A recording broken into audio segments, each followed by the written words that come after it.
Boa noite. Adoro começar assim, cheia de coraçõezinhos. É mais do que uma questão de vaidade, tá, gente? Se vocês metem o dedinho aí no coraçãozinho, o Instagram começa a avisar para todos os seguidores que a gente tá online.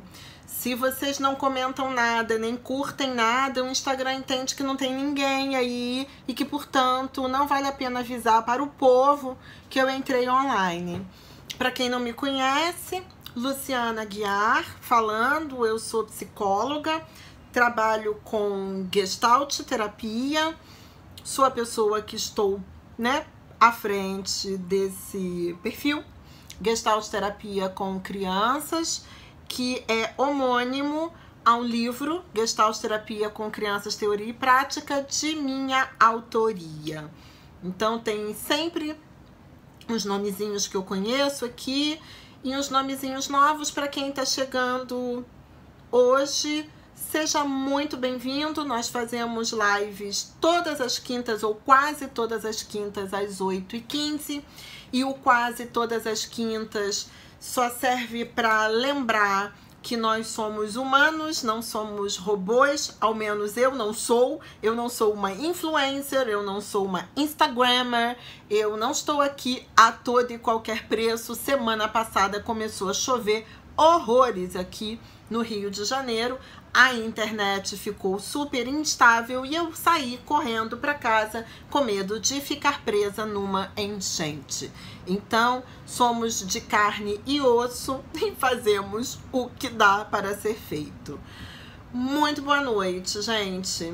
Agora é aquele momento que vocês têm de botar o dedinho aí, dar aquelas mega curtidas e compartilhar a live com as outras pessoas. O Instagram tá muito bizarro, ele não avisa as pessoas, depois eu fico recebendo um monte de direct. Ai, teve live, ai, eu não sabia, o Instagram não me avisou, eu cliquei não sei aonde e o Instagram não avisou. Gente, eu não tenho culpa, eu aviso, eu entro, eu tô aqui, mas eu sei lá, eu acho que só se dá um boom, sei lá, de 1000 pessoas, é que o Instagram acha que eu sou uma pessoa importante, Porque se tiver 20, ele acha que essas 20 pessoas não servem pra nada e que, portanto, pra que ele vai avisar, para outras pessoas entrarem.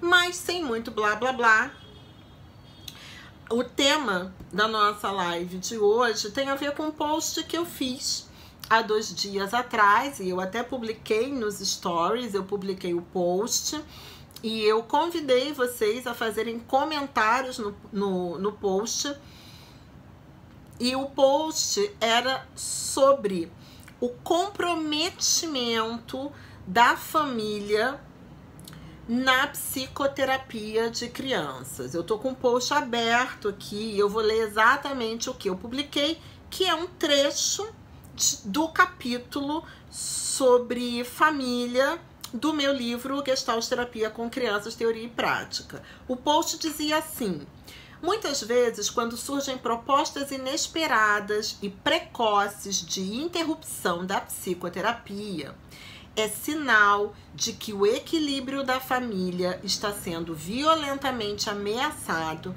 fazendo com que ela se perceba sem condições para continuar enfrentando a possibilidade de reconfiguração promovida pelo processo terapêutico, que é uma forma bonita de tentar problematizar e principalmente entender a pergunta que não quer calar de todo psicoterapeuta de crianças, que é: por que será, por que cargas d'água os pais tiram as crianças da psicoterapia?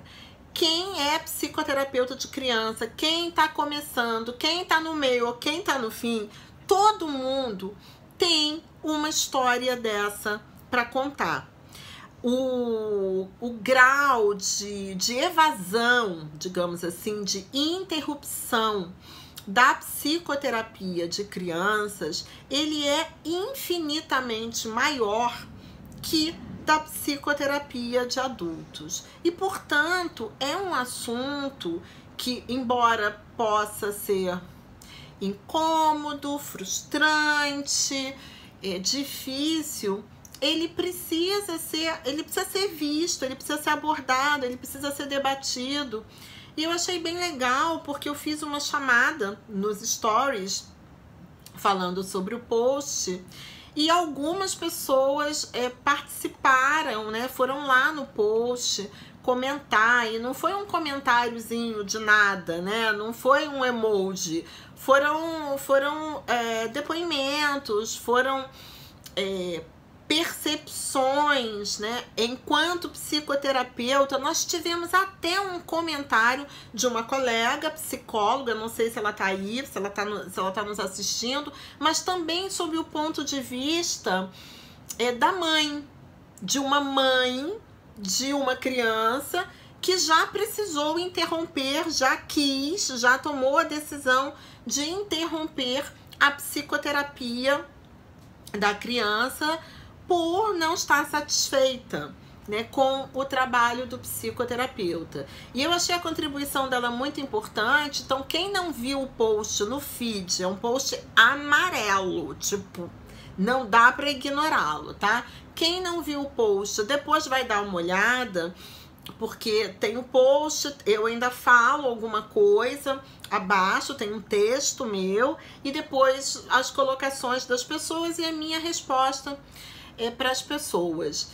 Vale a pena, porque é interessante, porque as pessoas que participaram, elas trouxeram pontos de vista, olhares, cada uma de um lugarzinho diferente, para a gente compor essa reflexão. Então, quando a gente para e se faz a pergunta, que é: por que os pais tiram as crianças da psicoterapia? Bom, é sempre bom a gente pensar sob 2 pontos de vista, pelo menos, tá? Olhando do nosso lado, olhando pelo nosso viés. E quando eu digo nosso lado, nosso viés, eu tô pressupondo que eu tô falando do lugar de uma psicoterapeuta e não de uma mãe.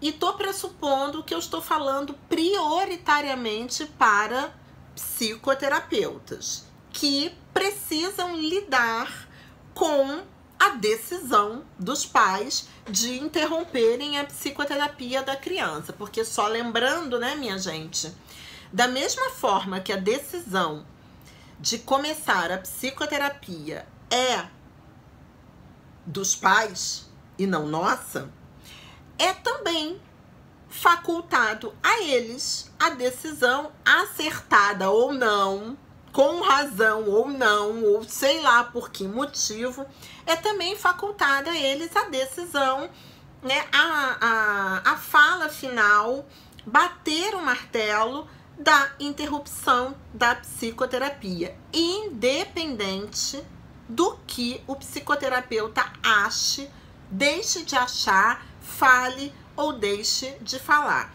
Então, a primeira coisa que a gente precisa ficar muito atento e lembrar, porque parece óbvio, mas não é que sim, os pais têm este poder, eles têm esse direito e eles têm essa responsabilidade. Porque sim, é um poder, sim, é um direito, mas é uma responsabilidade, né? Porque manter uma criança em psicoterapia com um determinado profissional, assim como manter uma criança numa escola com um determinado projeto pedagógico e com uma forma de se lidar com a criança, ou tirá-la da terapia, da escola, do que quer que seja, é responsabilidade dos pais, o que significa que eles podem fazer isso, mas o que quer que venha a acontecer como desdobramento, como consequência desta decisão, também é da alçada deles e não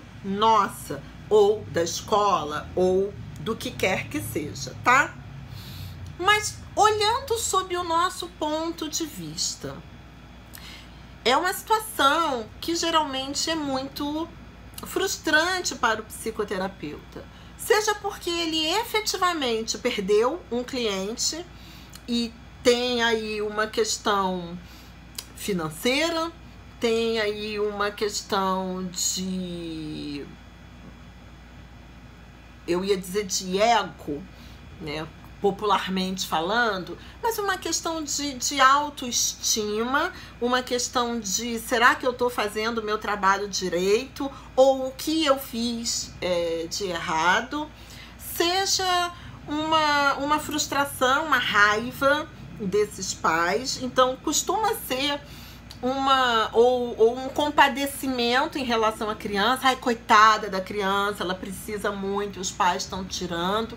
Então costuma ser uma situação que assalta o psicoterapeuta de vários tipos de sentimentos. E aí, por mais que a vontade muitas vezes seja colocar isso de lado e esquecer rapidamente esta intercorrência, eu vejo muitos psicoterapeutas lidando com isso assim. Né? Aluno fazendo supervisão, foi embora, então nem vou fazer supervisão, porque ele não vai mais voltar. Ele não vai mais voltar, a mãe tirou, então nem vale a pena gastar tempo e grana discutindo o caso. Não. Pelo contrário, porque é olhando para o caso, é olhando para o que aconteceu, que nós vamos conseguir ponderar os elementos, né? Identificar e ponderar os elementos envolvidos nessa interrupção e aprender com isso. Porque, veja bem, quando a gente fala de psicoterapia, a gente está falando de relação. A psicoterapia, ela é relação. Ela se dá na relação, ela se dá através da relação. E no caso da psicoterapia das crianças, engana-se o psicoterapeuta que acha que a relação mais importante da parada é a relação com a criança. A relação com a criança é importante? Óbvio, né? É através dessa relação, conseguindo construir um vínculo de aceitação, de confiança, de permissividade, que nós vamos conseguir acessar essa criança e oportunizar, digamos assim, as condições para que ela se mostre, para que ela possa se ver, se conhecer e construir outras possibilidades de estar no mundo. A relação com a criança é importante? Claro, mas não só. Porque não adianta eu ter uma relação muito bacana com a criança se a relação que eu estabeleço com esses pais, com esses adultos, com esses responsáveis, não é uma relação também de confiança, de confirmação, de respeito, de clareza, de transparência. Então, eu não canso de dizer como a clínica com crianças é uma clínica difícil, é uma clínica desafiadora, é uma clínica que demanda muito do psicoterapeuta, porque eu não tenho somente uma relação para me preocupar, para me ocupar, melhor dizendo. Eu tenho 2, 3, porque eu tenho uma relação com essa criança, eu tenho uma relação com essa mãe, eu tenho uma relação com esse pai, com uma avó que é super presente e que precisa ser contemplada, precisa ser vista, precisa ser trabalhada. Então, é um conjunto muito grande de elementos que eu preciso estar atenta, que eu preciso dominar. E dominar não no sentido, né, do senso comum, mas que eu preciso estar sacando, que eu preciso perceber os movimentos, perceber o que está em jogo, para que esse processo terapêutico da criança, e que traz toda uma família a reboque, continue, né? A Fernanda tá falando, com a escola. Sim, também, uma relação com a escola, uma boa relação com a escola é fundamental. Principalmente quando muitos dos sintomas e das queixas extrapolam para a escola e trazem questões e dificuldades na lida da criança na escola.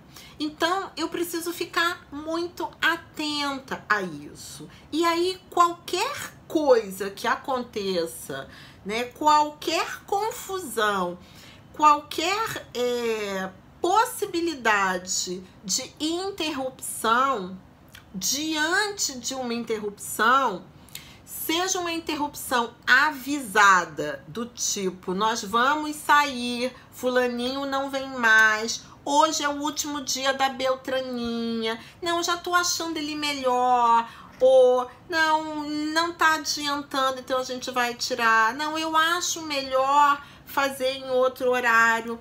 Anunciada ou não anunciada, porque tem as não anunciadas, minha gente. Tem as sumidas, tem aquilo, hoje não deu, também não deu na semana seguinte, e aí na outra semana também não deu, e olha, não tá dando, né, então eu não vou mais. Ou tem as férias, né, as crianças que tiram férias, aquelas férias que não deveriam existir, tem as férias e a criança não volta nunca mais das férias. Não, não, a gente tá vendo o horário, não sei o quê. Seja qual for o tipo de interrupção, tem várias modalidades, o fundamental é a gente olhar para todos os elementos envolvidos e se perguntar em que medida a interrupção tem a ver com o meu trabalho, com o que eu fiz ou deixei de fazer, em que medida a interrupção tem a ver com as possibilidades dessa família de lidar com as mudanças que começam a acontecer com a criança ou as mudanças que acabam sendo demandadas em relação a esses pais, em relação a essa família, para que a criança se beneficie, para que a criança melhore. Então, no post que eu fiz há 2 dias atrás, eu destaco uma leitura de uma dificuldade familiar de lidar com as mudanças que a criança começa a trazer para o sistema familiar a partir do que é trabalhado em psicoterapia. Então, muitas vezes, na medida que algumas coisas vão sendo trabalhadas e a criança vai mudando, isso perturba, de alguma forma, o equilíbrio daquela família, porque mesmo com todas as queixas e todos os sintomas, existia ali um equilíbrio dentro daquela dinâmica adoecida, entende? E por isso, na medida que a criança começa a desmontar aquilo, né?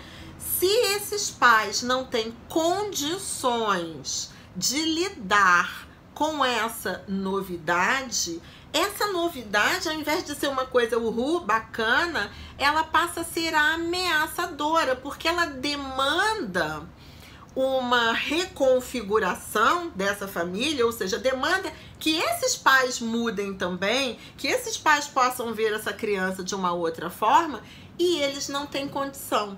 Então, quando a família não tem condições de lidar com a novidade que é introduzida no sistema familiar pela psicoterapia da criança, ela se sente ameaçada. E se ela se sente ameaçada e ela não tem condições de lidar com aquilo de outra forma, ela tende a querer voltar para o equilíbrio anterior. E o equilíbrio anterior, para que ele seja retomado, é preciso tirar o agente do desequilíbrio, o agente da transformação, que é o psicoterapeuta, que é a psicoterapia. Então, quando a coisa começa a incomodar e esse incômodo não consegue ser resolvido, e era disso que eu falava no post, é mais fácil voltar ao equilíbrio anterior. E para isso, eu retiro a criança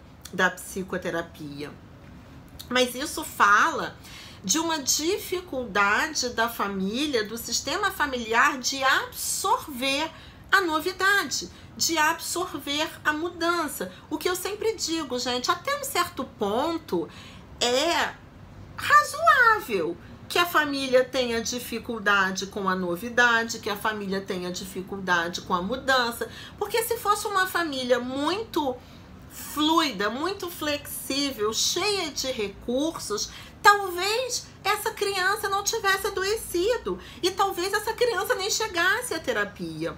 Então a gente precisa partir do pressuposto de que talvez essa família precise de ajuda.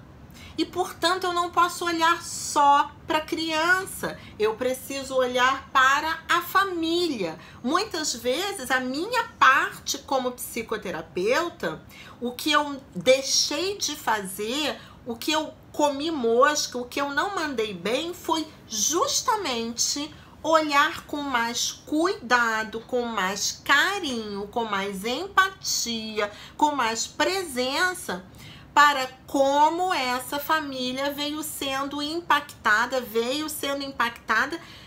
pela psicoterapia da criança e pelas transformações que a psicoterapia da criança trouxe ou estava demandando dessa família. E aí, se o psicoterapeuta não tem um olhar atento, essa família entra num desequilíbrio, ela não consegue sozinha realizar uma reconfiguração e, portanto, ela quer voltar ao modo antigo, porque ela não sabe fazer diferente. Daí ser tão importante que a gente olhe para a família. Então, muitas vezes tem uma questão, né, da família não estar conseguindo lidar com a novidade que a psicoterapia da criança traz, mas tem o psicoterapeuta que ainda não entendeu que ao trabalharmos com crianças, não estamos somente trabalhando com as crianças e que muitas vezes, inúmeras vezes, eu arriscaria dizer, na maioria das vezes, os pais precisam ser tão ou mais trabalhados em determinados aspectos do que a própria criança. Então, é um psicoterapeuta que ainda acha que atender crianças é só brincar com a criança, é só olhar para a criança. E se a relação tá muito legal e a criança tá super crescendo, tá tudo certo. É nesse momento que eu preciso ficar mais de olho na família, justamente para ver se ela consegue segurar a onda. E aí, se eu fico muito animadinho com a criança e vou deixando a família para lá, eu posso ser surpreendido num belo dia, porque é sempre assim, as pessoas chegam de Luciana, do nada a criança saiu. Do nada, a mãe inventou uma aula na hora da terapia, eu dei mais 4 horários e ela disse que não podia nenhum. Sabe assim? Alguém aqui, ainda agora, colocou que ela observa, eu acho que é uma experiência dela, casos de interrupção da psicoterapia, que a mãe quer que a criança faça psicoterapia e o pai não. Isso é só um caso, isso é só uma possibilidade, mas que fala do quanto que essa família, ela já está desequilibrada. Quer dizer, esses pais, eles não conseguem concordar numa ação que vai trazer benefício para essa criança. Muitas vezes, nessas situações, digamos, que a mãe quer e o pai não concorda, é o famoso não acredita em psicoterapia, como se psicoterapia fosse uma questão de acreditar, né? Fosse uma questão de fé. Eu acredito, então pronto. Um milagre se faz. Eu não acredito, então não. Sabe? É como se fosse um negócio meio mágica, né? Então, esse caso clássico, ele já fala, né? Essa discordância já fala das condições sob as quais a criança está vivendo. E já pode ser uma leitura, uma explicação da própria sintomatologia e das próprias questões da criança. Ou seja, as questões da criança, elas, de alguma forma, revelam essa falta de acordo e de sintonia dos pais em relação a ela.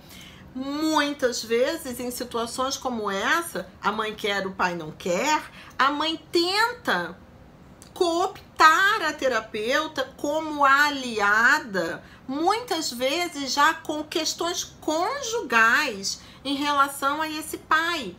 E aí, se esse pai sente, acha, vislumbra a possibilidade de uma aliança da psicoterapeuta com essa mãe, aí é que ele não vai querer mesmo. E a gente precisa ter muito cuidado com alianças, porque é muito fácil a gente cair na fala de dois adultos e fazer uma aliança, ainda que não seja uma aliança clara, né? Quando alguém chega para supervisão para mim e diz: porque, Luciano, o pai é isso, aquilo outro, disse isso, disse aquilo. Aí eu digo: ele disse isso para você?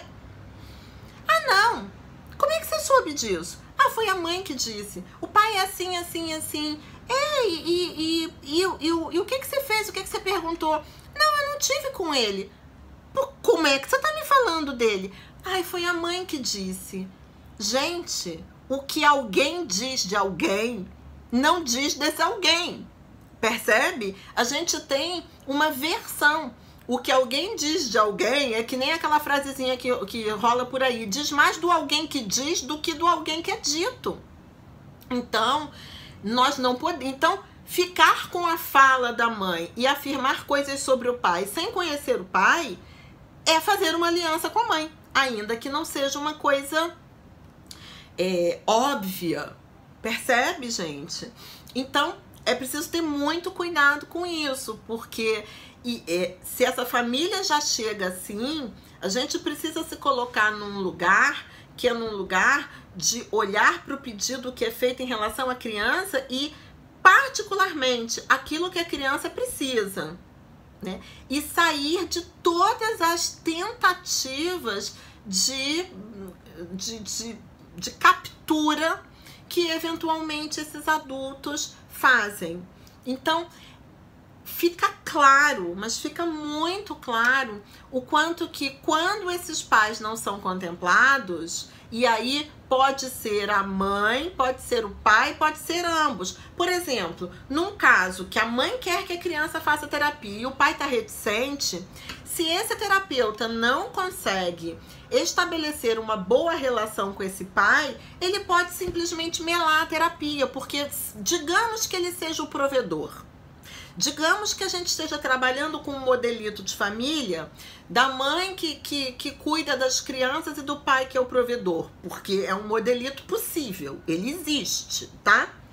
Esse pai tá com a faca e o queijo na mão, porque a gente não vai atender essa criança de graça, só porque o pai disse que não queria pagar a terapia, óbvio, porque senão a gente faz uma baita aliança com a mãe, não é esse o nosso trabalho, e ele simplesmente pode dizer: a terapia é contra mim, a terapia está demandando que eu faça e eu aconteça, a terapeuta está me julgando, a terapeuta está junto com a minha esposa contra mim, a terapeuta está dizendo isso e aquilo, não vai ter mais terapia. E ele tá com a faca, o queijo, o pão e o presunto e vai fazer um sanduíche e comer e, sabe, e tomar cerveja em cima da terapeuta. e a criança vai sair da psicoterapia, porque por mais que a mãe queira, se ela não consegue bancar, a criança sai da psicoterapia. Então é muito importante ter ouvido e a capacidade de acolher todos os adultos envolvidos, exatamente para que eles não precisem tirar a criança da psicoterapia para se livrar daquilo que a psicoterapia está promovendo. Que a psicoterapia da criança seja uma oportunidade deles se conhecerem, deles se perceberem, deles crescerem, deles melhorarem a relação deles com os seus filhos. E não uma situação em que eles se sentem coagidos, constrangidos, obrigados, demandados. E aí tem uma outra coisa importante que o terapeuta pode também mandar mal. Quer dizer, a família se desequilibra, a família não consegue lidar com a mudança da criança ou as demandas de mudança. O terapeuta não está nem percebendo, porque ele só atende a criança e não olha para os pais. 2, o terapeuta está percebendo e está batendo de tamanco nos pais. Demandando isso, demandando aquilo, dizendo pro pai que ele trabalha muito e que ele tem que ficar em casa porque o fulaninho precisa dele, dizendo pra mãe que ela tem que brincar com o filho quando ela chega em casa porque criança precisa que a mãe brinque com o filho. Sabe, terapeuta cheio de prescrições? Um monte. E às vezes a gente acha que não faz prescrição, mas faz, né? Quando a gente pergunta sobre o dia da criança, não sei o que lá. Não, porque aí ele vai pra escola, eu saio do trabalho, pego. E aí você faz uma pergunta inocente do tipo, mas que horas vocês brincam? Uma pergunta como essa, mas que horas vocês brincam, está embutida nessa pergunta um pressuposto de que a mãe tem que brincar com a criança em alguma hora. E se não tem isso, e se não, ela não brinca hora nenhuma com essa criança, quando o terapeuta pergunta isso é uma super demanda, sabe? Isso é uma super exigência com um julgamento na base. Você não brinca com o seu filho? Que horas você brinca? Nenhuma? Não brinca com o filho. Sabe assim?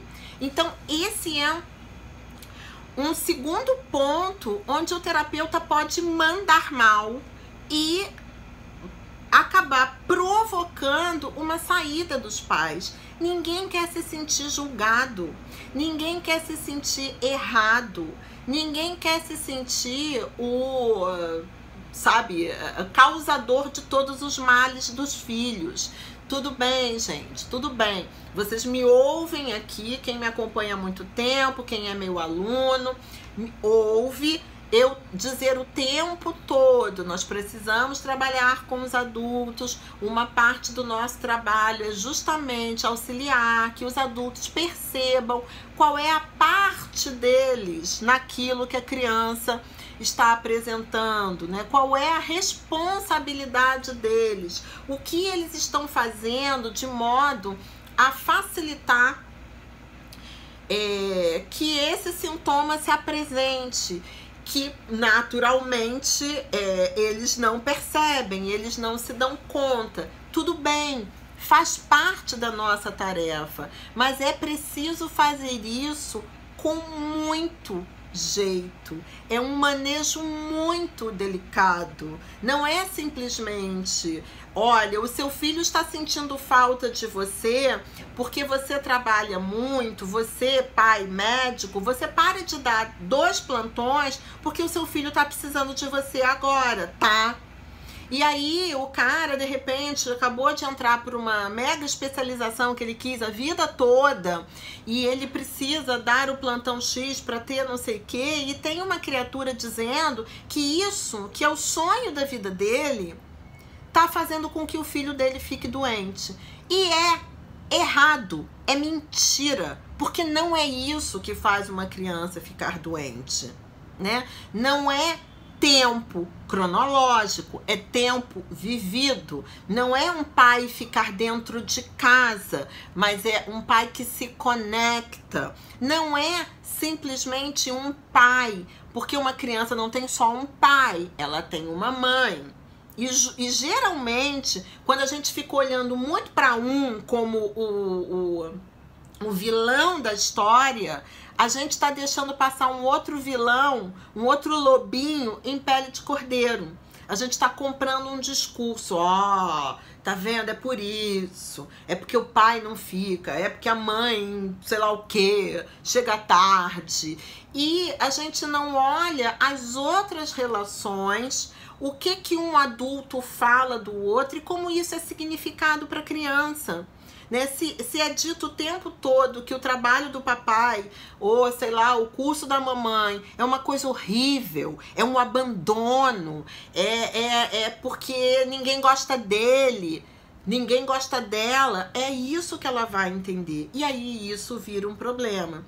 E tem muitos psicoterapeutas que trabalham com os pais numa coisa de certo e errado, em juízo de valor. E se você vai trabalhar com os pais fazendo julgamentos, eles não vão gostar, né? E talvez eles não suportem, né? E talvez eles tirem a criança da psicoterapia. Foi interessante que a pessoa que fez o comentário, eu não sei se é Mideco, né? Eu não sei se ela tá aqui assistindo agora, mas ela fez um comentário como mãe, e ela disse ela diz assim: não, eu já tive que tirar meu filho, minha filha, sei lá, da terapia por não estar satisfeita com o trabalho do psicoterapeuta. E sim, né? Geralmente os pais tiram da psicoterapia porque todas essas leituras que a gente faz, não necessariamente os pais estão se dando conta disso, não, porque na verdade eu tô incomodado porque eu tô sendo demandado e eu preciso mudar e eu não quero ver isso, e eu não quero que meu filho cresça e sei lá o que. Muitas vezes os pais não têm esses insights, todos não. Eles, de repente, cismam com alguma coisa que o terapeuta falou, ou se agarram mesmo em outras coisas. Ah, eu tô tão sem tempo, então não. Ele até que não tá tão ruim assim. Nossa, agora eu fiquei meio apertado de dinheiro. Nossa, essa terapia tá tão cara. Sabe? Muitas vezes eles se agarram mesmo em coisas concretas e não elocubram todas essas coisas que a gente tá dizendo aqui, né? Mas também é importante a gente levar em conta que um pai e uma mãe pode tirar a criança da terapia porque a gente não está trabalhando direito. Seja na lida com eles, né? E aí a gente está mandando mal. E esse depoimento lá no post, a mãe diz assim, da inflexibilidade da psicoterapeuta e do quanto que ela ficou fazendo interpretações, né? Então, ela como mãe se viu numa situação em que ela como mãe se sentiu pouco acolhida, sentiu a psicoterapeuta inflexível, dona da verdade e fazendo interpretações. Então, o depoimento dela como mãe é ouro em pó, porque mostra pra gente o outro lado, mostra pra gente o quanto que de repente a gente se imbui, né, dessa coisa do saber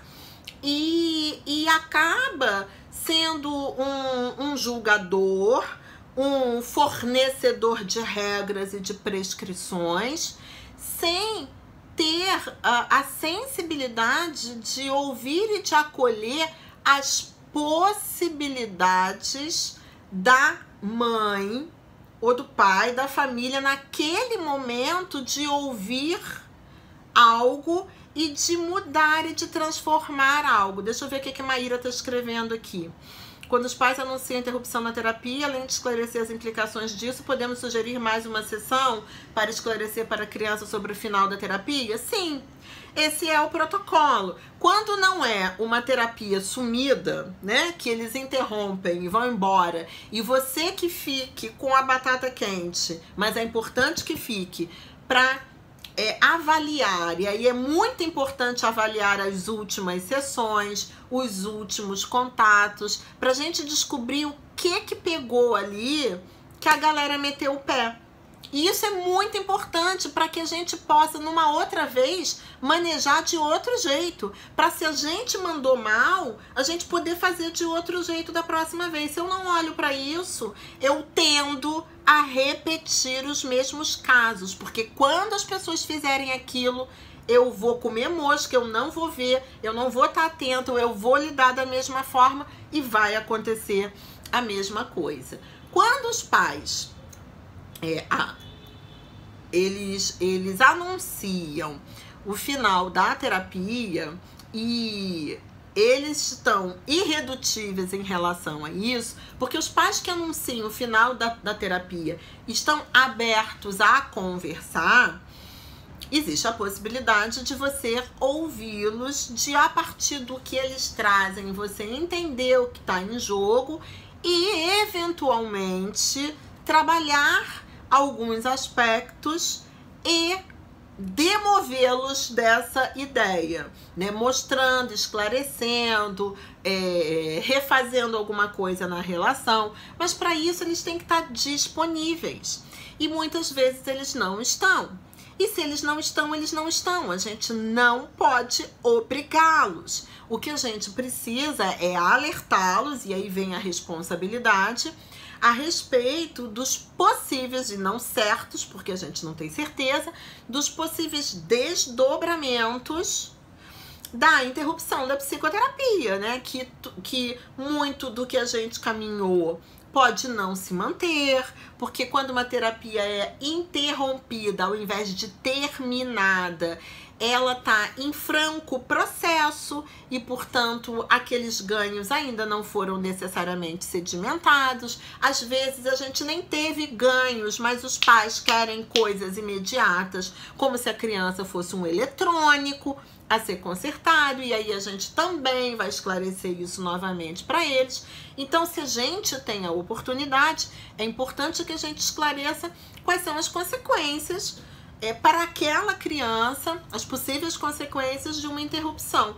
E sim, é fundamental que a gente possa propor aos pais, deixando claro o motivo, uma sessão final com a criança, para que ela possa viver o corte de uma forma inteira, de uma forma íntegra, de uma forma bacana, para que ela não seja tirada da terapia, que já é uma coisa, muitas vezes, sem a vontade dela, porque, né, a criança queria ficar, então ela já precisa lidar com alguma coisa que ela não escolhe, que ela precisa se submeter à vontade dos pais, e abrupta, que ela não contava, e sem a possibilidade de expressar nada em relação a isso.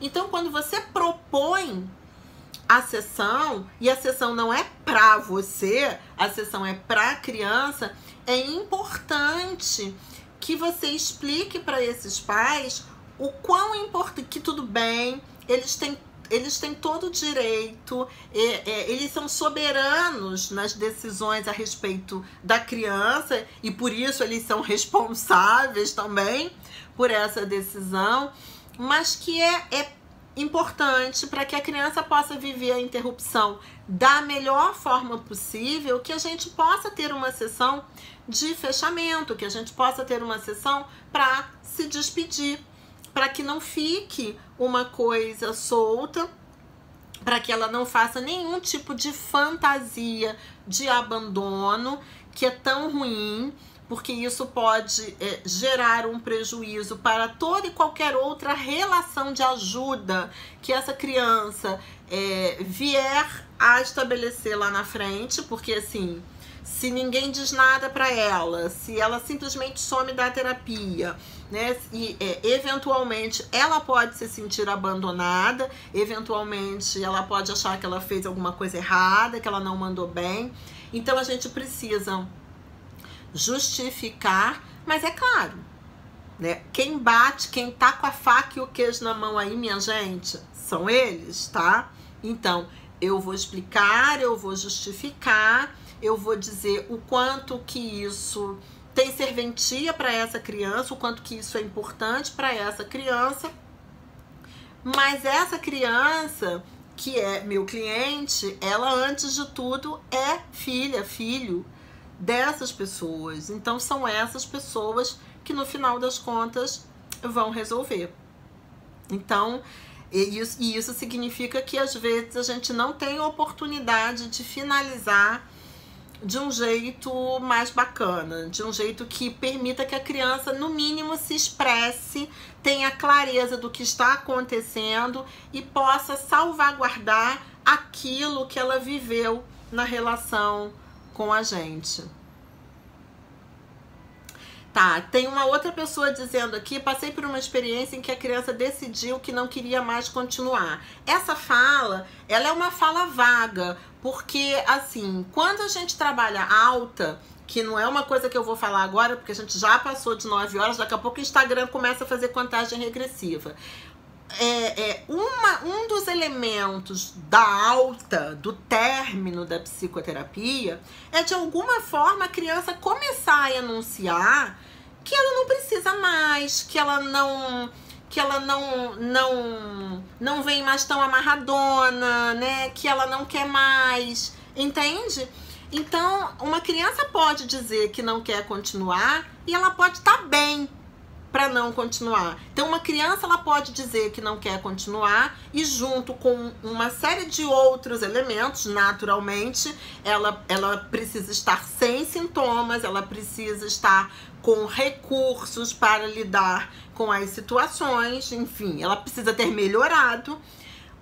A gente precisa ter um certo tempo de processo terapêutico, e aí ela diz que não quer continuar, e isso, junto com todos esses elementos, aponta para um término terapêutico da terapia. Agora, essa criança pode enunciar essa fala, né? Ah, não quero continuar, no início da terapia ou num momento muito precoce, onde ela tá resistente e não de boa na lagoa. Então essa fala, ela pode ser porque a criança realmente tá de boa e pode ir embora, e essa fala pode ser porque tá muito difícil, porque ela tá resistente, porque talvez o terapeuta esteja caindo de pau nela, esteja perseguindo o sintoma, esteja fazendo questionário, esteja empurrando ela na parede. Porque quando uma criança vive uma relação de permissividade, de acolhimento, de aceitação, um ambiente terapêutico, né, voltado para experimentação, ela tende a fazer um vínculo legal com o terapeuta e ela tende a gostar da terapia.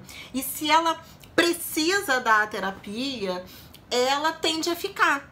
Então, quando uma criança diz precocemente que não quer ficar na terapia, é claro que a gente precisa estar olhando para o que acontece com a família, porque às vezes a criança enuncia uma fala da família. Então, por exemplo, ela ouve as pessoas discutindo sobre a terapia dela e que é muito cara, a mãe briga com o pai briga com a mãe, ah, você que tem que pagar, você que tem que pagar, não, a culpa é sua porque ele tá assim, não, a culpa é sua, então paga você. De repente a criança ouve um negócio desse. Eu já atendi uma menina que veio com um dinheirinho dentro do short, era o valor de metade da sessão, e ela me disse: Luciana, eu gosto muito de você, eu gosto muito daqui, mas hoje eu vou ficar só meia hora, porque eu só consegui juntar dinheiro para pagar metade da sessão. Eu não vou mais ficar porque minha mãe não pode pagar.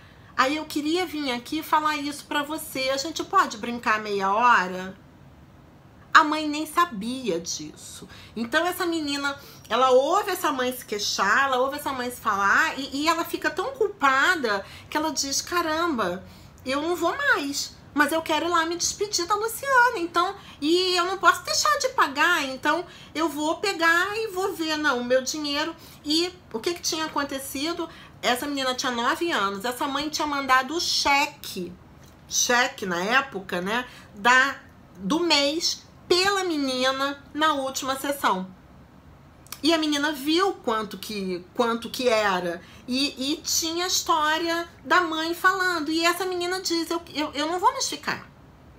E aí é claro, né, que na medida que ela me diz isso, eu digo, então vamos chamar a mamãe, né, para que você possa dizer isso pra mamãe. Porque eu tô vendo que você tá cuidando, né, de um problema que é da mamãe, mas então a gente precisa dar oportunidade da mamãe também falar sobre isso. E a gente chamou essa mãe para dentro da sessão e foi um carnaval. No final das contas, essa mãe se desmontou, chorou, se descabelou, não sei o quê. No final das contas, essa menina ficou. Mas ela veio com uma fala de não vou ficar. Entende? Então, uma criança diz não quero continuar, ela pode estar trazendo, ela pode estar sendo porta-voz de uma questão familiar, de uma dificuldade da família de lidar com as mudanças, né? Às vezes faladas claramente, às vezes não, porque às vezes a coisa é um pouco mais obscura. Mas é aquela mãe que diz assim, ela não quer ir, sabe? E não faz absolutamente nada, e não diz, não, minha filha, vamos lá, sim, o que tá acontecendo, por que você não quer ir, assim, não tá legal, então vai lá, fala pra Luciana que não tá legal, sabe? Aquela mãe que diz, ela não quer ir, então nem levei, sabe? A criança, é sutil, mas a criança diz, na verdade, o que a mãe quer que ela diga. Embora isso não seja dito. Aquela mãe que não faz força nenhuma, porque aí não foi ela, foi a criança, entende? Então, o momento em que a criança diz que não quer continuar é fundamental para essa compreensão. Se a gente está falando de um término, se a gente está falando de um processo de resistência dessa família ou da própria criança. Lembrando sempre, e por isso que eu disse que os comentários no post, né, foram tão legais, lembrando sempre que a gente tem que olhar dos dois lados. A criança pode estar resistindo porque ela está muito assustada com aquilo que ela está vendo. Mas ela pode estar resistindo porque você, terapeuta, é um trator. Você, terapeuta, tem mania de resolver tudo em 5 minutos. Você, terapeuta, para se sentir trabalhando, você quer apressar o tempo da criança e a criança quer sair correndo de você. Isso é uma possibilidade, tá, gente? Horrível da gente pensar, ai meu Deus, a criança quer sair correndo de mim. É mais fácil a gente fazer, como diz a nossa amiga lá no post, interpretações. Ai, a criança está se defendendo, os pais, né, estão resistentes. Mas assim, alguém se defende de algo ou de alguém. Alguém resiste a algo ou alguém. E o alguém, o algo, somos nós. Então, ainda assim, uma leitura de qual o nosso papel em cada um desses casos é fundamental, para que a gente possa separar o que é da família, o que é da criança, o que são as dificuldades deles e o que é nosso, em termos de demandas, de expectativas, de ansiedade, de manejo, de olhar, de acolhimento, de julgamento. Nunca é responsabilidade de um só, ainda que a compreensão seja a família foi mexida e não está conseguindo lidar com isso. A família pode ser mexida, pode não estar conseguindo lidar com isso, e eu, psicoterapeuta, posso eventualmente conseguir lidar com a dificuldade da família, ajudar a família e com isso impedir que essa terapia seja interrompida. Em outras situações, não. Estar sempre se perguntando o que eu fiz e o que eu poderia ter feito faz parte da nossa tarefa como psicoterapeuta. Se a gente não se acostuma a colocar o nosso trabalho na mesa para refletir sobre ele, para questioná-lo, então a gente segue engessando cada vez mais o nosso fazer, engessando cada vez mais o nosso manejo, sem a menor abertura para ouvir nenhum feedback e, consequentemente, criando a possibilidade de errar cada vez mais. Então, minha gente, por que os pais tiram as crianças da psicoterapia? Por uma série de razões, né? Você pode ter mandado super mal e eles não se sentiram bem, não se sentiram acolhidos, não se sentiram entendidos. Você pode ter se mandado bem, né? Mas você não atendeu uma demanda estratosférica que eles tinham, tipo consertar a criança, e talvez eles nem fiquem, né? Porque quando é uma questão de demanda, é uma questão de que eles nem ficam. A criança nem fica muito tempo na terapia. Pode ser que com o passar da psicoterapia eles tenham ficado assustados, amedrontados e não tenham sido vistos e não tenham sido acolhidos. Pode ser que no afã de você mostrar a implicação deles, você os julgou ou você prescreveu alguma coisa que era difícil para eles. Pode ser que eles tenham caminhado um pouco dentro daquilo que eles podiam mudar e chegou num ponto onde o comportamento da criança não os incomoda mais e a disponibilidade para remexer coisas não tá mais em pauta e eles simplesmente querem sair, querem ir embora, independente do fato de existirem possibilidades ainda de trabalho. Você pode enxergar possibilidades de trabalho, mas pode ser que eles não queiram ser trabalhados, sabe assim? Você entra pra academia, emagrece 10 quilos, faz uma musculaçãozinha ali básica, dá uma definidinha, mas seu personal quer que você trinque a barriga, quer que a sua barriga vire um tanque. Não! Você pode escolher continuar loucamente até a sua barriga trincar. Mas de repente você emagreceu 10 quilos, sua barriguinha ficou ok e pra você tá bom. Sabe assim? Na psicoterapia também pode acontecer. Ah, Luciana, mas se você trinca a barriga, a chance de você voltar a ter uma barriga, de você engordar é menor. Talvez. Mas ainda assim, não é uma certeza, a gente não pode afirmar. Portanto, gente, esse tipo de reflexão, ela é uma reflexão, né? Começou a contagem regressiva. Ela é uma reflexão que precisa nos acompanhar. Não tem a ver com ser recém-formado, meio formado ou velho formado, né? Pelo contrário, se você tem muito tempo de experiência, aí é que você tem que botar mesmo o seu trabalho na mesa, porque senão você fica viciado, você fica ali encaixotada, engessada. Refletir sobre o trabalho é a melhor forma de crescer, certo? E nós só vamos conseguir responder essa pergunta, porque os pais tiram as crianças da psicoterapia, se a gente tiver coragem de olhar com honestidade e clareza para aquela relação, tá? Falta 56 segundos, o Instagram botou a contagem regressiva. Muitos beijos, compartilhem essa live com quem vocês conhecerem para o Instagram entender que eu existo, porque eu não estou aguentando a distribuição dessa live. Vai ficar gravada por 24 horas, mandem todos os corações do mundo, compartilhem com quem vocês acharem que, enfim, né, que vão se beneficiar, que não vão me odiar. Uma beijoca. Gravei um vídeo no IGTV sobre a nossa brincadeirinha dos stories, faixa preta, faixa branca. Vão lá ver, eu quero ouvir os comentários de vocês. Quinta-feira que vem estamos aqui e estamos por aí nos stories e nos nossos tititis. Beijo, gente. Tchau.